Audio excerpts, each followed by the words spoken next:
Okay, here we are then, in another nice sunny day but cold day in Cornwall, outside Damerells in Indian Queens, Fradden, deepest darkest Cornwall. And today we're going to take out the Africa Twin, which is the 1000cc what do they call it, CRF1000L. Okay, this is the standard version if you want. They're like the 18.5 litre tank one, not the high version, which is the adventure version of it. We've already done reviews of both of the other bikes. We're doing this one though because this is the DCT version, which we've not done before. So we'll take it out for a ride and see what it's like. I do like this bike. When I rode the first one, I really loved it.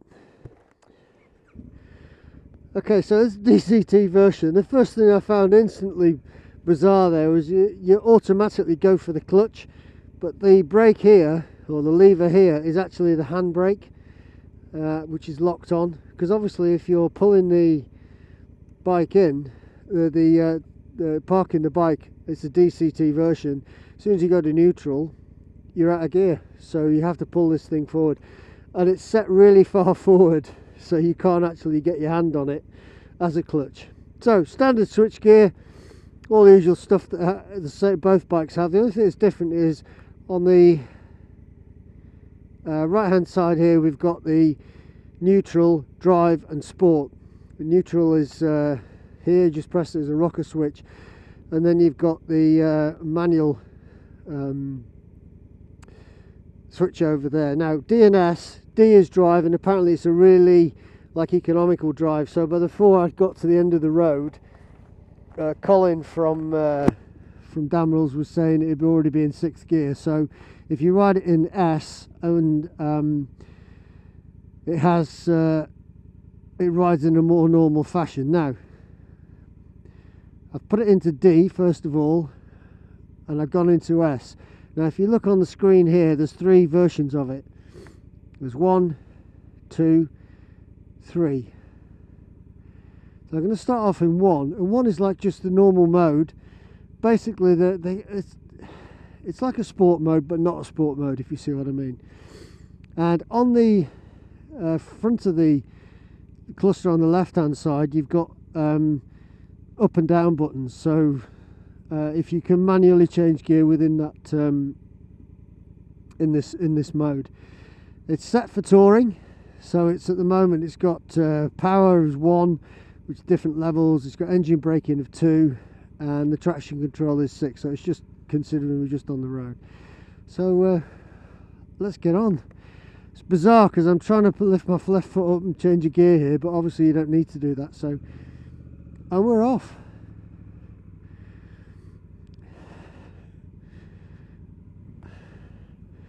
It is a very strange sensation to not have to pull the clutch in.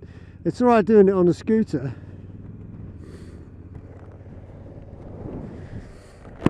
but when you're riding like a motorbike, I'm going to say proper motorbike because that's not what I mean, but if you're riding a traditional styled motorbike,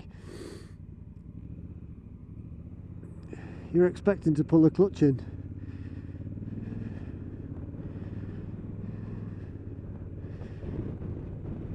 So very quickly it goes through the gears. Bike's a standard size bike as the normal geared bike. There's nothing different about it. The only difference is the DCT. Oh my word, the DCT, the twist and go. And excuse me. As I pulled off then, I was just pull the clutch, because obviously you're getting used to having to slip the clutch and pull away and everything. As soon as I pulled off there, then the car wanted to go really quickly. So, sorry, the bike wanted to go really quickly. A bit of a jerk. So it's in 5th gear at the moment, up to 70 miles an hour on it, and it changes really effortlessly into 6, which is it's nice. Now I've heard a lot of people saying that the gear changes are inefficient in them, but you know, I also know other people who absolutely adore this DCT system. and I'm just using the up and down paddles that are on the left hand lever to drop down through the gears. I'm coming down to a junction where I'm turning off now.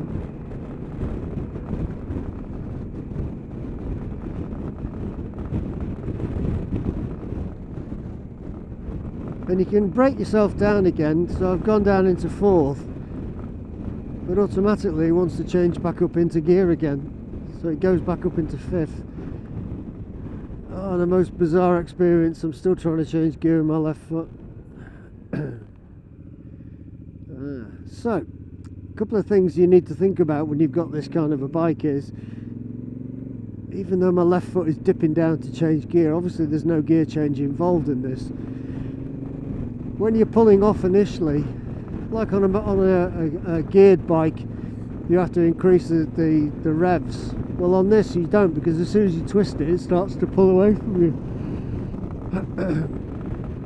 So it's a bit of there's a bit of a getting used to it. Now, I've got a friend who has been on tours with us before,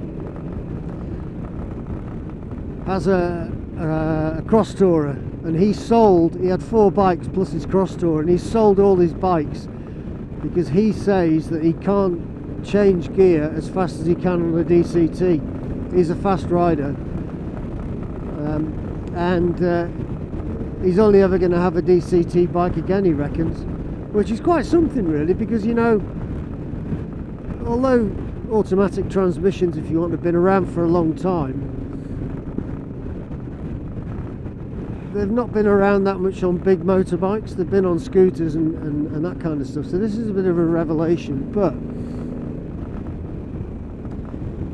for him to say that, and he's he's like your hardcore rider, he rides all sorts of bikes, then that's quite a statement, I think. And only having ridden this for a very short time, I can actually see the attraction.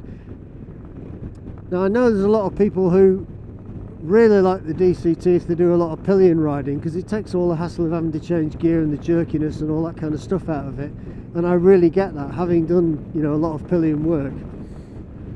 Just as an observation, while I'm, you know, as you know, that I get guys ready for their advanced motorcycle test, and when you're observing people, you're seeing what gear they're in and how that all, you know, how they change gears and, you know, use gears to go up, to increase speed and reduce speed.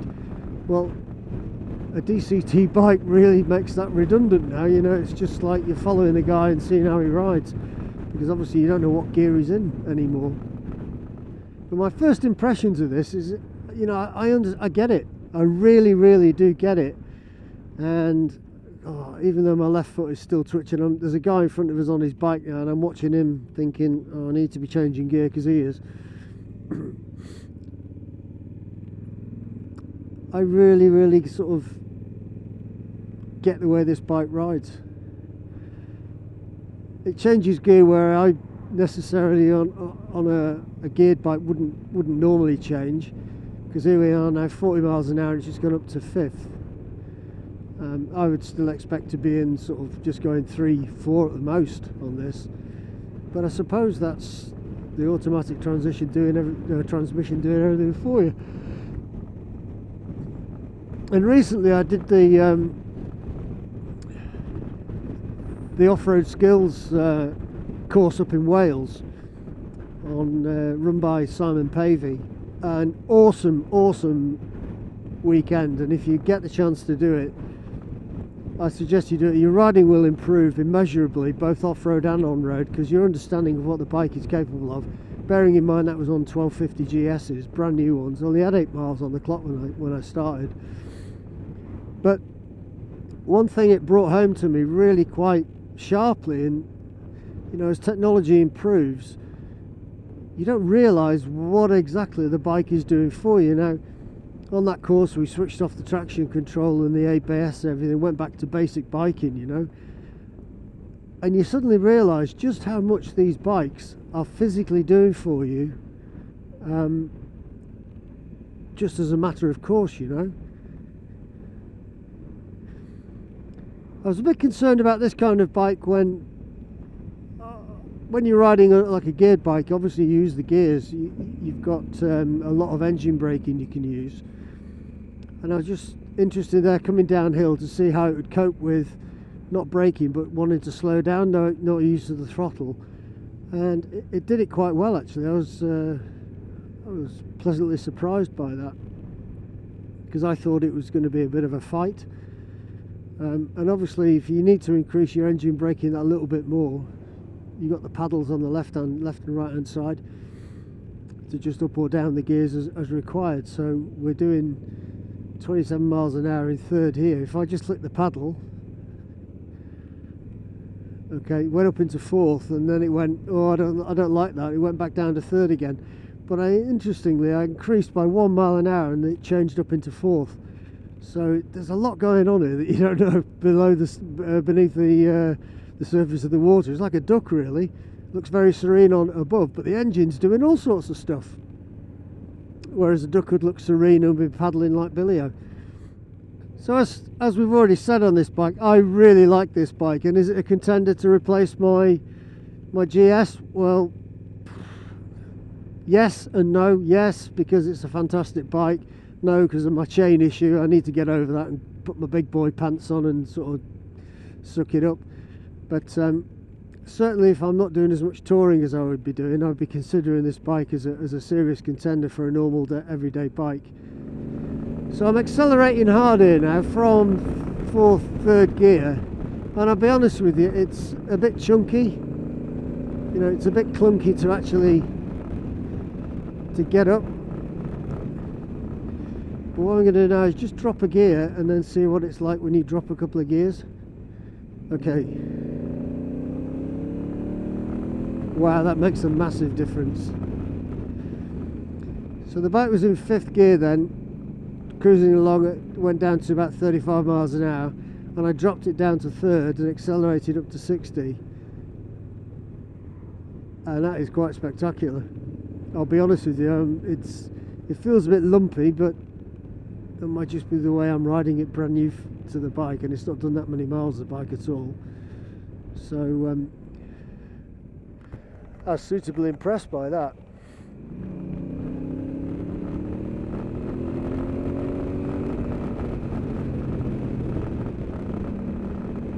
Oh my word, I love this bike. I'm having a versus moment.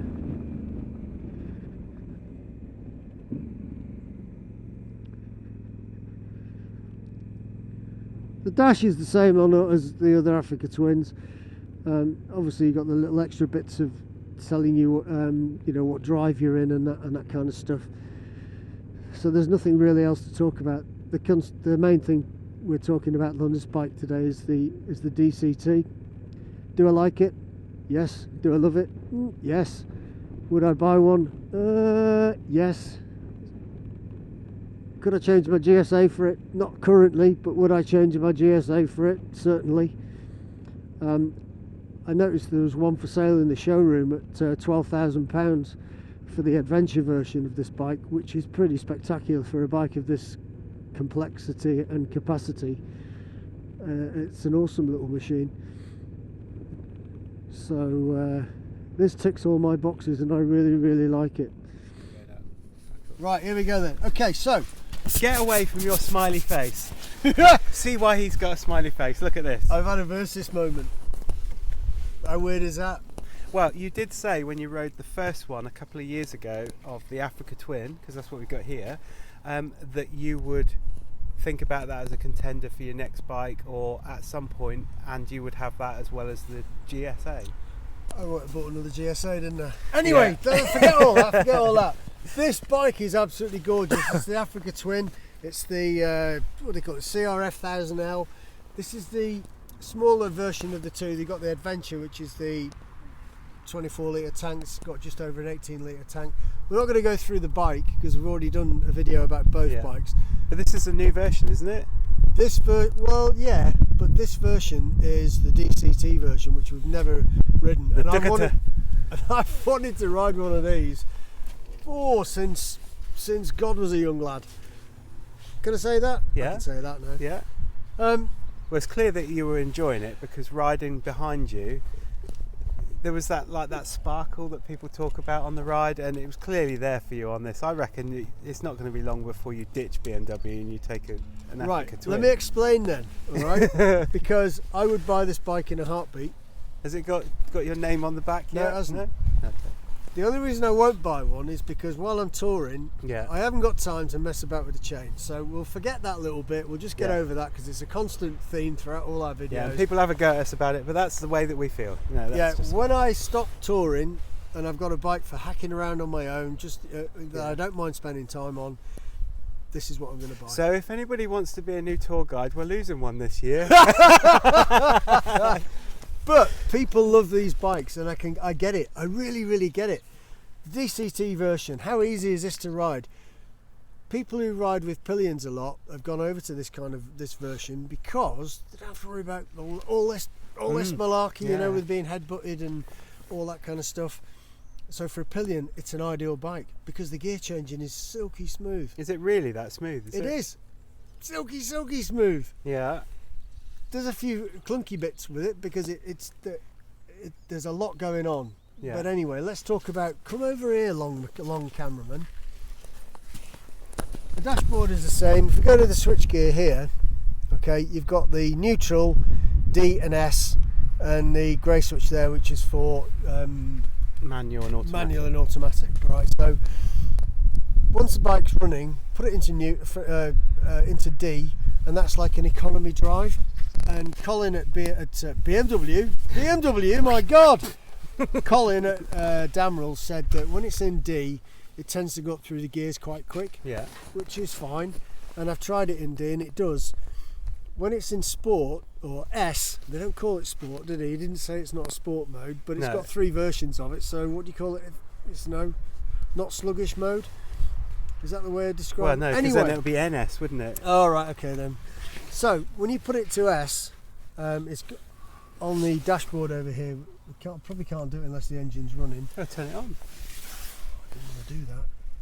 Doesn't it sound gorgeous? It's amazing. Sounds lovely. Okay, so it's a bit of a head shrink for you if you've never ridden an automatic bike before. I've ridden scooters, but I'm still trying to get hold of this thing here as the clutch, and my left foot is twitching, and it's just a bizarre experience. But I get it. I really get why people like these things. So, we're talking about these switches here. If you switch it to D, okay, on the screen there it's automatically gone to D. Now we're in the economy drive mode if you want, okay? Yeah. But if you put it into S, which is here now, you'll see there's a little line at the bottom there. And if I hold the S switch down, it goes to 2 and it goes to 3. They're the 3 different modes in Sport. So I rode it on all 3. And there is a definite difference amongst them. Gear changes are a little bit more normal, if you see how you would change gear if you're on a clutched bike. Because he said that if you were in the normal one, the normal D, that by the time you go 100 metres up the road. Yeah, by the time you've gone like 100 metres up the road, you're almost in top gear, aren't you? And you are looking for that economy. You definitely are. So we don't have to discuss all the modes that are on there because there's loads of them. There's a massive amount of choice of it. But when you're riding, you've got a switch here, which if long cameraman can come over here and do. You've got these little paddles. There's one on the front and one on the back. So this is the negative one. So basically, you can manually change gear even if you're in one of these. Drive or sport mode if you want, and it all is if you want to drop the gear a couple of times, then it will drop 2 gears. If you want to go up a gear, it'll do the same. Now we went from a 30-mile-an-hour zone into a 60-mile-an-hour zone, and it was in 5th. So to accelerate up to 60, it felt like a bit of a struggle for it. Right. Okay. It was like all a bit clunky. You've got a serious face on there. You're going like almost like a TV report. Oh really? Oh really? Laura Koonsberg, eat your heart out. We're live coming to you from a clay pit. A clay pit in deepest, darkest Cornwall. So, using these paddles. Yeah. So you were talking. You said it felt like it struggled. It felt like it was like a bit clunky, which is But which mode did you have it in? It was in sport mode. Okay. But it was going from 30 miles an hour in 5th gear. and I wanted to go up to 60. So something has to give, you know. So while it's working out what it's trying to do, it's I need to change down a few gears. Yeah. You can circumvent that by using the paddle and dropping 2 gears down to 3rd. Yeah. And instantly it picks up really quickly, which is fantastic. I loved it. He's going to buy one, isn't he? You just know it. When I was a lot younger, the Africa Twin was my dream bike. Yeah. Cornish Stig, this is a message from RiderCam to you. Christmas is coming. Oh yeah. Yeah. Need another shed. Oh no. Yeah. So but what's it like to sit on? What's it like? I love the bike. Yeah. It's comfortable. Seat feels a bit hard, but it's actually supported in the right places. I think if you're going to tour, I personally would probably put an air hawk on it or something like that. Yeah. But you know, horses for courses. It comes with it's got the luggage which we've already discussed. It's, you know, but these are appearing more and more on tours that we're going on now. And you can see why, can't you? If it's got that ease of riding and not having to change your gear, and with lots of people coming and bringing pillions and it being that much more comfortable, you can see why they're on bikes. This is an ideal pillion bike, the DCT version, because it makes it all so easy. Now, when I was riding it, I was talking. I just said I'd done the off-road course, and we have the more and more bikes get more technologically advanced. You don't realise how little input the rider has to it now. And now you've got even less. I was like, and it's just when I was on doing this off-road course, traction control was off, ABS was off, and suddenly you go back to basic riding, and you're like, oh hey, you know, and then you realise that what this bike is actually doing when you're riding it, and then you throw in the DCT, and it's like, it's a bit of a head shrink for me. Yeah. I found it hard to pull off because obviously when you're on your on a geared bike, you need to add a bit of throttle. Yeah. And then, you know, slipping the clutch and all that kind of stuff. It on does an it all automatic for bike, you don't have to do it. You might have noticed Yeah. at the junction when we pulled out from Damerells, I was like, way! Because too much throttle. So once you've got your head round that, it really becomes quite smooth. And I did mention that it's going to be difficult for people who are doing their advanced test and they've got observers behind them, because you already know what gear they're in. Yeah. How can you tell whether they're being sympathetic? That's true. Yeah. Well, you know they're being sympathetic because the bike is being sympathetic to itself. So that's Well, it. one thing that they have got, and one thing Colin from Damerells kindly lets us take the bikes out. This isn't a clutch. No. And, but I still keep trying to get hold what of I it. really like about it is, from people that come in from clutched bikes to a clutchless bike, they've made this lever. At the moment, it's like that's a handbrake, isn't it? Because when you turn the bike off, it goes into neutral automatically, so you can't stop in a gear. So if you're downhill or up gear, you need something to stop it. So this then applies to the Downhill back or brake. up gear? Downhill or uphill? Downhill or uphill, yeah. This applies the handbrake to the back. He said to the back, didn't he? Yep. But when it's disengaged, it's almost touching this handguard, which means that you're not able to grab it. I can when you're demonstrate riding? that by holding on the brake. And in order to release it, to put it on, you have to really squeeze it hard. But to release it, look at that, it's just one finger.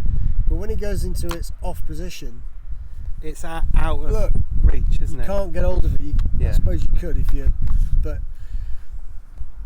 it's very hard to ride a gear, But that's a DCT, really, because you're like that all the time. I mean, I suppose if you were to ride this bike for 10-20 miles, you'd be used to it at the end of that. Oh, even it's so by now. intuitive.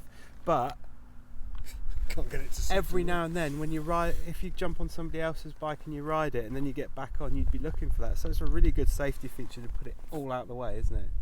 And it's much the same as the XADV scooter that we took out. Yeah, apparently the it's the same DCT. system. Exactly the same system, works so well. It's so good. But I found on a scooter, you just go, I'm on a scooter, I've got my feet on the plates, and that's fine. Yeah, because everything's different, isn't it? Yeah, with this, my left foot is trying to find gears, and when I'm coming to stop, I'm trying to put it in neutral. Yeah, and there is no gear lever there at all, because you don't need it. There is just nothing. It's just a foot peg. I like it. Cornish Stig, you need to buy him one for Christmas. There we go. So, there we go. DCT Africa Twin. Boston. Yeah. That's not swearing at you, by the way. If you like the video and you want to see Mark having one, if you like the video, give us a thumbs up. So subscribe up here or over there or whatever, and we'll see you in the next video.